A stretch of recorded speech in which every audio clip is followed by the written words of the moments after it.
Oke, halo mahasiswa sekalian. Di dalam video kali ini saya akan menyampaikan materi lanjutan mata kuliah bahasa pemrograman, yaitu mengenai pernyataan percabangan atau pernyataan kondisi. Oke, di dalam materi pernyataan percabangan atau kondisi ini kita akan mempelajari 5 subtopik, yaitu mengenai pernyataan relasi, operator logika, fungsi logika, pernyataan kondisi menggunakan if, dan pernyataan kondisi menggunakan switch.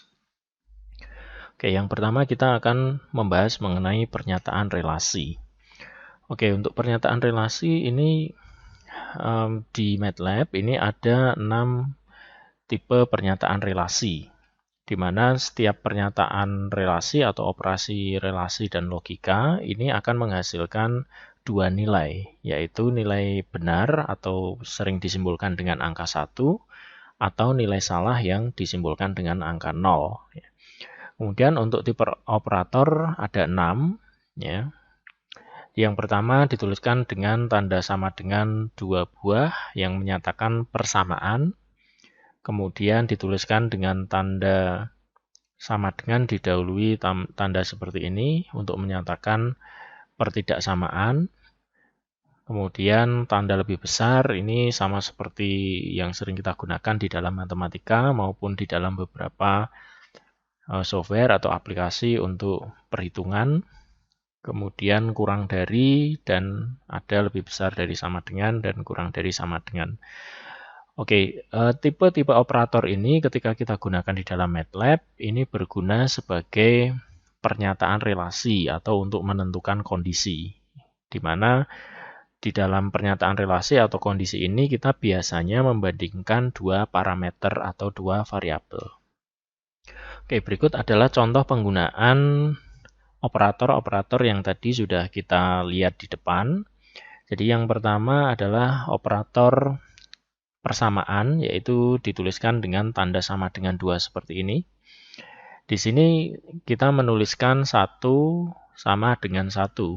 Ya, kita tahu bahwa ini merupakan nilai yang sama. Ya, jadi dalam pernyataan ini dia akan dihasilkan nilai logika benar atau dituliskan dalam angka 1. Kemudian kalau kita tuliskan 2 sama dengan 1, tentu ini tidak sama, sehingga dia akan diberikan nilai logika 0, yang berarti logikanya salah, ya, atau persamaan ini salah. Kemudian kebalikan dari persamaan adalah pertidaksamaan. Ya, jadi di sini saya tuliskan 1 tidak sama dengan 1, dia akan menghasilkan logika salah atau 0, ya, karena 1 sama dengan 1. Ya. Kemudian di sini saya tuliskan 1 tidak sama dengan 2, dia akan menghasilkan logika jawaban benar, ya, atau true atau 1. Ya. Kemudian lebih besar dari ini bisa kita gunakan sebagai operator logika, ya. Jadi di sini kita bisa tuliskan 1 lebih besar dari 2, ini tentunya tidak betul, sehingga di sini akan diberikan jawaban salah, ya, atau false, atau dituliskan dalam angka 0. Ya. Kemudian dibalik, 2 lebih besar dari 1, dia akan menghasilkan logika, dan seterusnya. Ya. Di sini kurang dari ini sama seperti lebih besar, ya, hanya dibalik. Kemudian untuk operator lebih besar sama dengan, karena di sini ada sama dengan, maka dia treatmentnya berbeda, ya, sama seperti di matematika, ya. Jadi kalau di sini kita tuliskan 1 lebih besar sama dengan 2, maka dia jawabannya salah, ya, karena 1 ini lebih kecil dari 2. Ya. Tapi kalau kita tuliskan 1 lebih besar sama dengan 1, maka dia jawabannya adalah betul, ya, karena di sini ada atau sama dengan, ya, lebih besar sama dengan. Oke, kemudian di sini operator logika ini atau operator relasi ini juga bisa kita gabungkan dengan pernyataan-pernyataan yang sudah kita pelajari sebelumnya. Ya. Misalkan di sini saya mendefinisikan variabel A sama dengan 0. Kemudian berikutnya saya definisikan B merupakan nilai dari sin P. Ya.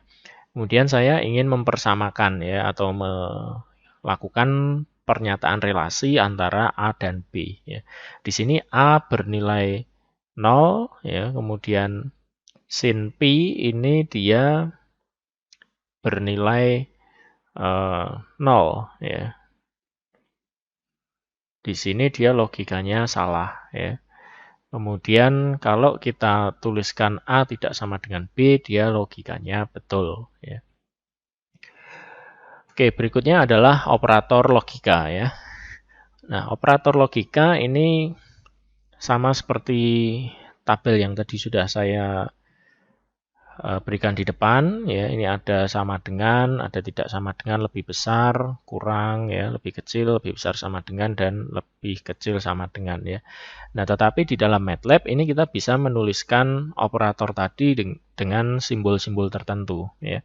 Yang pertama ini operator dan, ini bisa kita simbolkan dengan tanda dan seperti ini.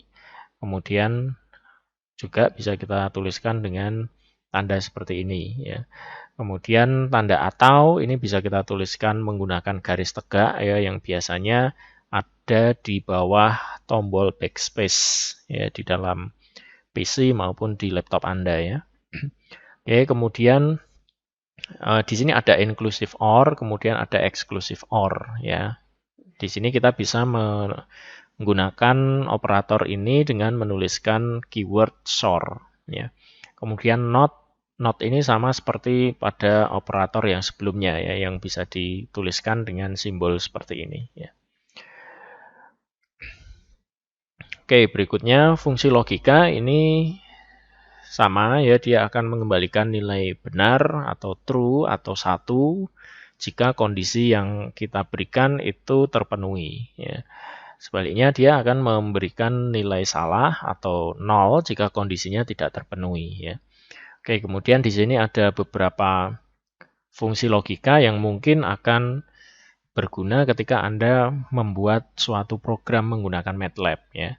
Pertama, di sini ada fungsi false. Fungsi false ini akan mengembalikan nilai 0 ya. Jadi ketika Anda membuat program, kemudian Anda bisa membuat struktur if ya, atau struktur percabangan jika kondisi suatu parameter yang Anda bandingkan salah, maka Anda bisa melakukan hal ini gitu ya. Kemudian ada juga is-char ya. Is-char ini adalah untuk mengetahui apakah variabel kita itu berisi karakter ya. Jadi kalau variabel yang kita cek itu berisi karakter, maka dia akan mengembalikan nilai benar. Ya, jika dia bukan karakter, berarti dia akan mengembalikan nilai salah atau false ya. Kemudian kita juga bisa mengecek ya, apakah variabel yang kita gunakan itu dia merupakan variabel kosong atau variabel yang memiliki nilai data tertentu ya. Jika variabel yang kita cek itu merupakan variabel kosong, maka isEmpty ini akan mengembalikan nilai benar ya. Jadi kalau data kita itu empty ya, tidak ada datanya, maka dia akan dikembalikan datanya benar atau dengan angka 1 ya. Oke, begitu juga dengan isInf ya. IsInf ini kita gunakan untuk mengecek apakah variabel kita itu merupakan nilai tak hingga ya. Jadi INF di sini merupakan pendekan dari infinite ya. Jadi kalau misalkan Anda perlu membuat pengecekan program di mana ketika nilai variabel yang Anda gunakan misalkan dia memiliki nilai tak hingga ya, atau tak hingga negatif ya, Anda bisa menggunakan ini ya, isInfinity ini ya. Kemudian ada juga isNone ya. IsNone ini adalah fungsi yang bisa Anda gunakan untuk mengecek apakah variabel Anda itu bukan merupakan angka ya. Jadi none di sini adalah dari not a number ya. Jadi kalau variabel Anda itu berisi data bukan angka, maka dia akan mengembalikan nilai benar ya, dan sebaliknya tentu dia akan memberikan nilai salah ya. Oke, kemudian yang kebalikan dengan isNone ini adalah isNumeric ya. Jadi fungsi isNumeric ini dia akan mengembalikan nilai benar jika data atau variabel yang kita cek itu merupakan data yang berisi variabel numerik ya. Kalau dia bukan berisi data numerik, maka dia akan mengembalikan nilai salah ya. Oke, kemudian logical ya, ini mengonversi angka menjadi angka logis ya untuk keperluan cek logika ya. Oke, kemudian true ini mengembalikan nilai benar ya, nilai 1 ya. Ini berlawanan dengan fungsi yang pertama yaitu false yang akan memberikan atau mengembalikan nilai salah atau nilai 0. Oke, berikutnya saya akan langsung masuk ke topik inti ya, yaitu pernyataan kondisi menggunakan keyword if ya atau struktur if dan nanti menggunakan struktur switch ya. Oke, untuk struktur if atau pernyataan kondisi if ini kita memiliki 4 tipe yang sebetulnya masing-masing tipe ini merupakan pengembangan dari tipe yang paling dasar ya. Oke, jadi tipe yang paling dasar di sini kita bisa menuliskan pernyataan if n ya atau struktur pernyataan atau percabangan ya atau struktur kondisi if n ya. Kemudian dari if n ini kita bisa mengembangkan ya dengan menambahkan keyword baru yaitu else ya. Kemudian ditambahkan lagi ya ada if else and tetapi dia bertingkat ya atau seringkali kita kenal dengan istilah nested conditional if ya atau nested if structure ya. Oke, kemudian yang terakhir adalah pernyataan if else and ya. Oke, secara sekilas di sini mungkin Anda sudah bisa melihat ya. Jadi masing-masing pernyataan kondisi ini dia merupakan pengembangan ya atau bentuk perluasan dari struktur kondisi atau struktur if yang sebelumnya ya. Nah, untuk lebih jelasnya kita akan melihat satu persatu bagaimana perbedaan antara pernyataan kondisi menggunakan struktur if ini ya. Oke, yang pertama adalah pernyataan if n ya. Untuk pernyataan if n ini kita memiliki sintaks yang cukup sederhana ya. Jadi dimulai dengan keyword if dan diakhiri oleh keyword n ya. Oke, setelah keyword if kita bisa menuliskan kondisi kita ya. Jadi kondisi itu adalah suatu ketentuan yang harus dipenuhi ya di dalam list kode program kita ya. Jika kondisi ini dipenuhi ya atau nilainya ini menghasilkan nilai benar atau 1 tadi ya, jadi logikanya ini benar ya, maka action di sini ini akan dikerjakan oleh program kita atau dilakukan oleh MATLAB ya.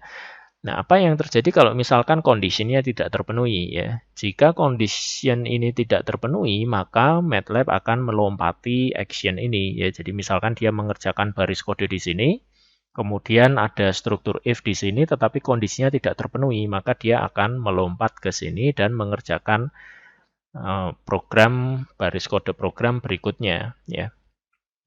Nah, untuk memahami di sini saya membuat satu contoh sederhana. Di sini saya tuliskan di dalam command window. Ya, tentunya nanti ketika membuat program dengan menggunakan pernyataan kondisi if ini, kita akan menuliskan di dalam script. Ya, tetapi di dalam slide ini saya tidak menuliskan versi script, melainkan menuliskan versi command window. Ya, dengan alasan adalah sama seperti slide sebelumnya untuk keperluan penjelasan. Ya. Oke, jadi di sini misalkan saya mendefinisikan satu variabel yang saya beri nama num, ya, kemudian saya assign nilainya 4. Ya. Oke, kemudian saya memberikan sebuah kondisi if, ya, jika num ini kurang dari 0, maka saya akan mengeset nilai num tadi menjadi 0. Ya. Nah, di sini num-nya ini 4, ya. 4 apakah kurang dari 0? Tentu tidak ya. Jadi dia tidak terpenuhi ya. Karena dia tidak terpenuhi maka dia akan melompat ke baris setelah n ya. Nah, karena di sini saya membuat program menggunakan command window, maka setelah n tentu tidak ada baris kode program yang akan dilakukan oleh MATLAB ya. Jadi tidak ada yang dikerjakan sama sekali ya. Nah, di sini kemudian saya panggil kembali variabel num tadi ya. Ternyata MATLAB mengeluarkan num sama dengan 4 ya, yang artinya apa? Artinya perintah ini tidak dikerjakan ya. Jika perintah ini dikerjakan, maka ketika saya memanggil num di sini, num sama dengan di sini akan memberikan nilai 0 ya. Tetapi karena kondisinya tidak terpenuhi, maka action di sini ya, ini action ya, actionnya ini tidak dilakukan.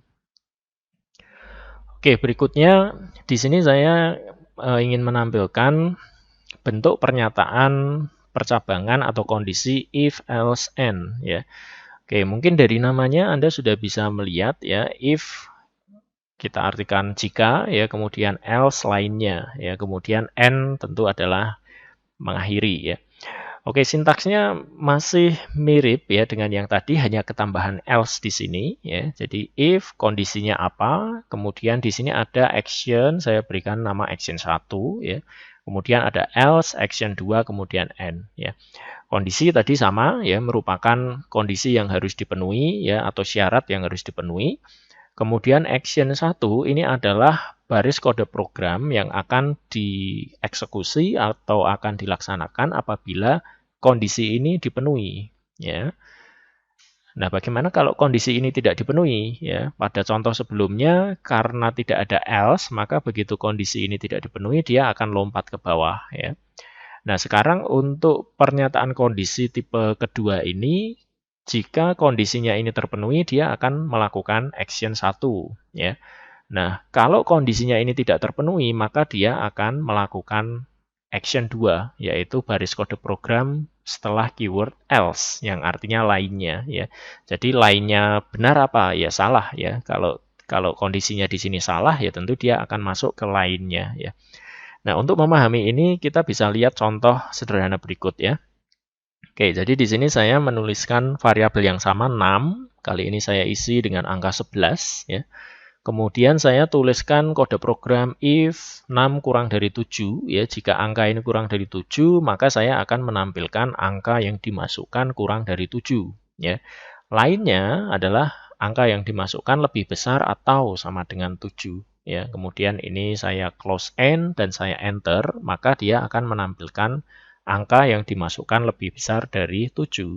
Kenapa? Karena di sini kita memberikan syarat jika 6-nya kurang dari 7 ya. Sementara di sini 6 11 sehingga dia tidak memenuhi kondisi di sini dan sebagai konsekuensinya dia tidak akan melakukan baris kode program ini ya, tetapi dia akan lompat ke else ya, lompat mengerjakan prosedur yang lainnya atau action yang lainnya, yaitu action yang ini ya.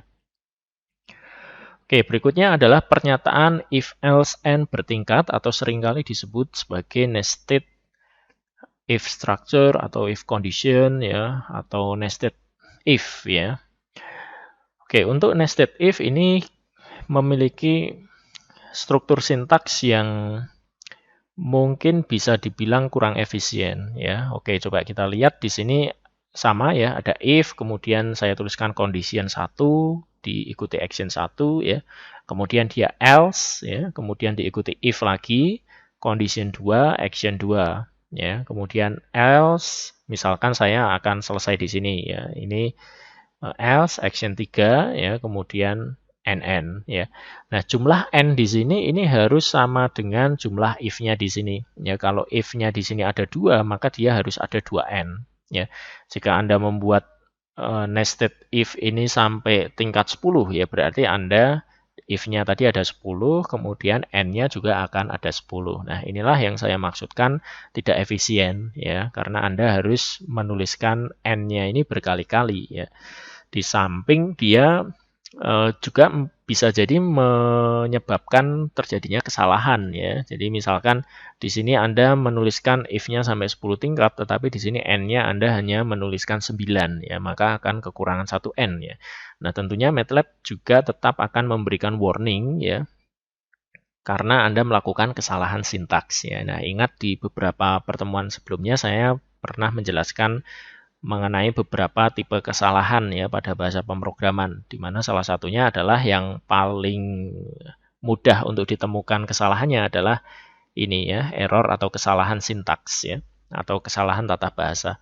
Nah, sekarang kita lihat ya, di sini ada satu contoh, ini X sama dengan 2 ya. Pertama saya mendefinisikan variabel X dengan nilai 2 ya. Kemudian di sini ini ada 3 fungsi ya, ada if pertama, if kedua, if ketiga ya.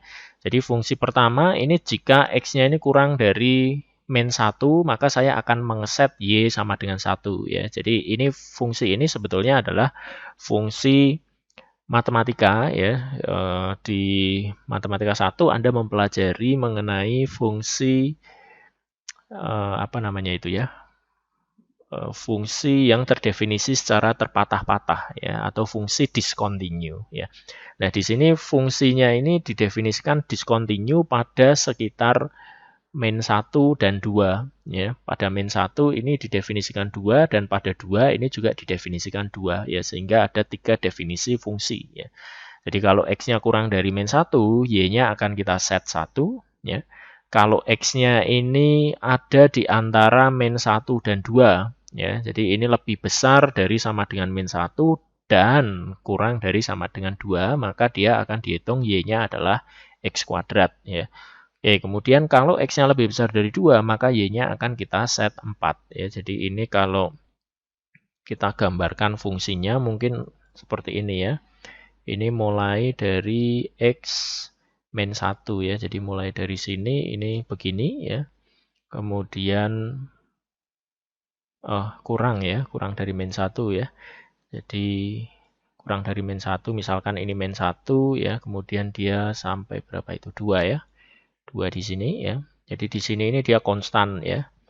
Kemudian dia sampai sini ini akan kuadratik ya, akan naik begini. Kemudian dari sini konstan lagi di 4 ya. Di sini 1 ya. Oke. Nah, ini kira-kira fungsinya ini akan seperti ini kalau digambarkannya. Jadi ada 3 definisi, ada di sini, ada di sini ya. Ini definisi 1 ya, ini definisi kedua, kemudian ini definisi ketiga ya. Nah, yang ada di sebelah kanan ini adalah struktur yang kita tuliskan secara terpisah-pisah ya. Jadi kita menuliskan if n ya, menggunakan struktur yang paling sederhana di depan tadi ya. Jadi hanya if kemudian n ya. Kita hanya meninjau bagian ini saja, if kemudian n, selesai di situ ya. Kemudian kita pindah ke area 2 ya. Di sini kita definisikan secara individu lagi ya, if n ya, kemudian selesai di situ ya. Kemudian kita lihat segmen ketiga dan kita definisikan if n ya. Nah, ini pemrograman seperti ini jauh lebih tidak efisien dan menurut hierarki percabangan, struktur percabangan, dia tidak atau kurang betul ya. Kenapa? Karena segmen 1, 2, dan 3 ini adalah satu kesatuan fungsi ya. Jadi untuk satu kesatuan fungsi seperti ini kita alangkah baiknya menuliskan dalam satu struktur percabangan ya. Kenapa? Karena itu akan memudahkan kita melihat bahwa satu struktur ini merupakan satu kesatuan logika berpikir ya. Nah, sekarang kita lihat sintaks ini bisa kita transformasi atau bisa kita tuliskan ulang ke dalam bentuk nested if ya. Caranya gimana? Kita adopsi saja ya. Ini adopsi, kemudian if ini juga adopsi. Nah, tetapi di sini ada n, ini tinggal kita ubah dengan keyword else ya. Kemudian if-nya ini tetap sama ya, kemudian ada n lagi, kita tambahkan else ya.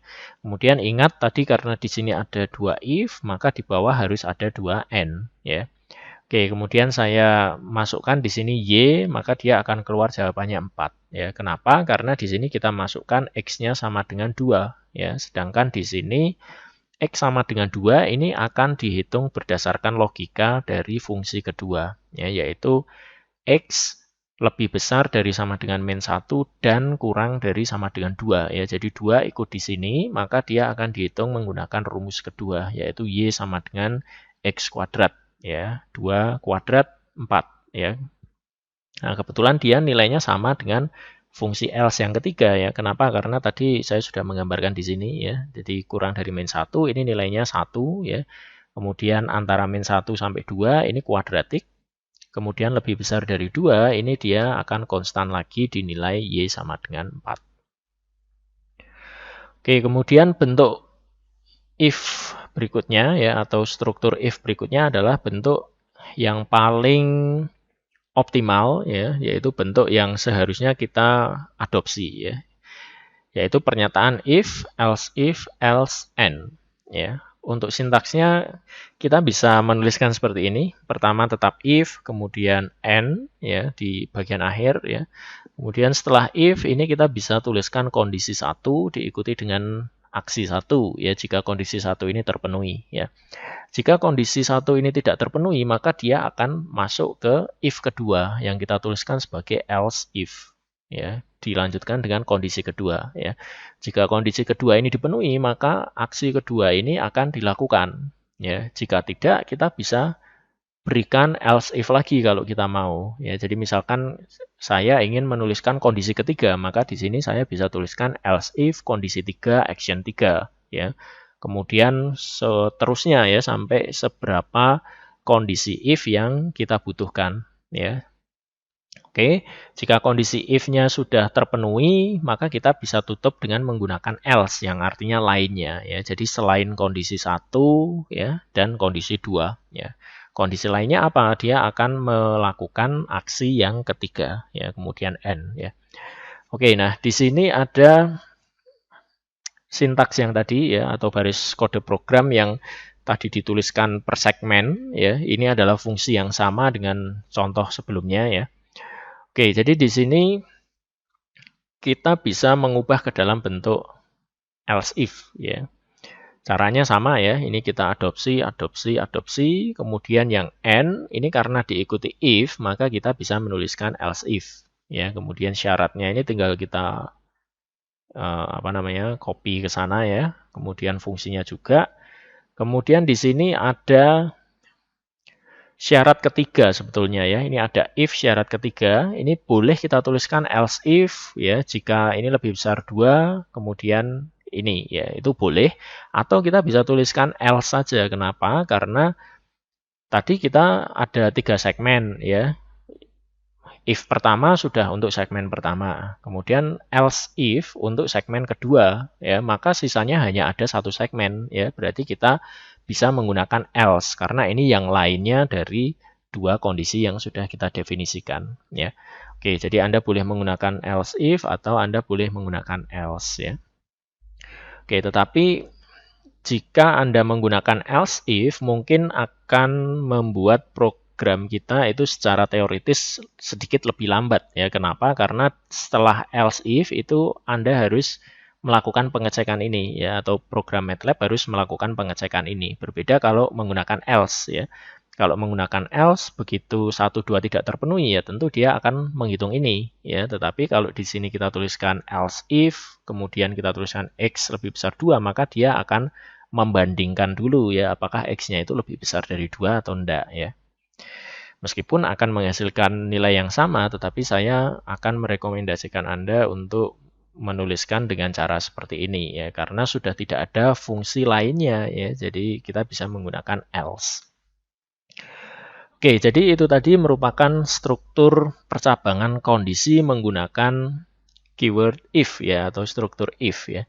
Nah, sekarang bagaimana dengan pernyataan kondisi menggunakan switch ya?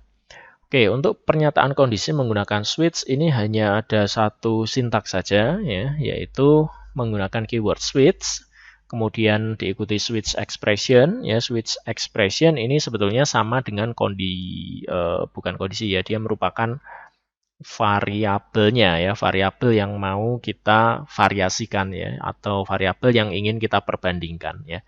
Oke, kemudian diikuti dengan keyword case dan case expression ya. Case expression ini adalah kondisinya ya, condition ya. Kemudian diikuti dengan action dan seterusnya ya. Misalkan di sini Anda punya case pertama, kasus pertama itu atau kondisi pertama apa? Kemudian di sini kondisi kedua diikuti action kedua ya, seterusnya sampai kondisi ke N diikuti aksi ke N ya. Nah, tetapi di sini untuk kondisi ke N atau aksi ke N ini saya katakan sama seperti kasus else if yang sebelumnya ini ya. Jadi kalau di sana ada kondisi terakhir, kita tidak perlu menggunakan else if ya, melainkan kita hanya menggunakan else ya. Nah, cara yang sama bisa kita terapkan pada pernyataan switch yaitu menggunakan otherwise ya lainnya ya. Jadi ada kasus 1, kasus 2, kasus 3 sampai kasus 10 misalkan ya. Kemudian kasus lainnya apa? Ya tentu adalah kasus selain yang 10 kasus pertama ya. Oke, jadi strukturnya seperti ini dan contohnya adalah Anda bisa lihat di kanan ya. Di sini saya menuliskan keyword switch, kemudian X ya. X ini adalah switch expression ya, atau ekspresi atau variabel yang ingin kita switch ya. Oke, di sini saya menggunakan variabel X. Kemudian case pertama ini adalah fungsi yang sama dengan contoh tadi ya. Jadi case X kurang dari min 1 ya. Kemudian case berikutnya adalah X-nya antara min 1 dan 2 ya. Kemudian lainnya ya, lainnya ini artinya X-nya lebih besar dari 2 karena sudah tidak ada kemungkinan lain ya. Oke, ketika kita panggil Y-nya maka dia akan menghasilkan nilai 4 ya, nilai yang sama ya. Oke, saya rasa untuk pernyataan percabangan atau kondisi sampai di sini ya. Jadi kita yang paling penting di sini adalah kita sudah mempelajari mengenai bagaimana menuliskan pernyataan kondisi menggunakan struktur if maupun menggunakan struktur switch ya. Nah, di antara struktur if tadi ada 4 jenis, tentu yang paling baik adalah kita menggunakan yang terakhir ya, di mana di sana kita bisa menuliskan struktur if ini dengan lebih tegas ya. Dalam satu struktur if itu adalah satu kesatuan kerangka berpikir ya. Kemudian untuk switch ini juga mendukung satu kerangka berpikir ya. Jadi kalau Anda lihat tadi dari strukturnya switch ini dia identik dengan struktur if, else, dan and ya. Jadi struktur if yang terakhir ya, struktur if yang paling lengkap ya. Oke, nah pertanyaan antara struktur if dan struktur switch ini mana yang lebih bagus kita gunakan ya. Untuk mana yang lebih bagus kita gunakan ini tidak ada referensi yang cukup akurat ya. Jadi ini tergantung pada programmernya ya. Jadi misalkan Anda lebih familiar ya, atau Anda lebih nyaman dengan menggunakan struktur if ya, Anda bisa menggunakan struktur if ya. Atau misalkan Anda lebih mudah melihat struktur switch, Anda bisa menggunakan struktur switch ya. Oke, tetapi pada umumnya programmer MATLAB itu menggunakan struktur if ya. Oke, demikian materi ini. Kita akan bertemu lagi di pertemuan berikutnya dan membahas materi selanjutnya. Terima kasih.